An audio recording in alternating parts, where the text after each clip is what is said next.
areas of Auckland, Coromandel, Gisborne, Bay of Plenty. Just be prepared for your power to go out if it hasn't gone out already.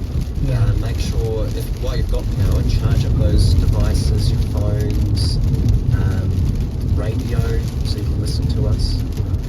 Absolutely. The thing is, too, that we should be prepared already, shouldn't we? I mean, We've had a few days to get prepare for this. prepared. And maybe we should be prepared. But the thing is, too, that they are trying to fix the power, like Vector and the other power companies are trying to fix everything. But as soon as they fix a few more go down because of the weather conditions. It's very difficult to fix power lines when it's 130, 140 kilometre winds. 800 945. Make sure you're well prepared. Visit well.co.nz. Top Down listening, the greatest Kiwis of all time. Who will it be this year? Today FM's greatest Kiwi of all time. You vote, you decide. Coming soon on Today FM.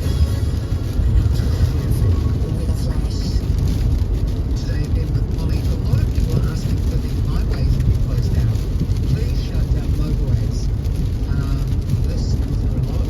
State Highway 1 Whakapara Whangarei is closed.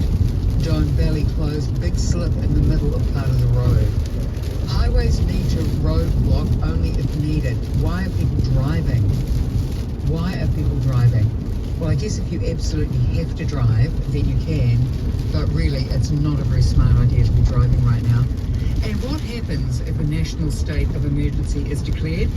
What it means is that the government will take over. It doesn't necessarily mean that all towns around the whole country will be sort of closed down, everything closed down. It just means that in charge of everything will be the government instead of local councils and things. But I guess we'll find out as it goes on. Any other news coming through?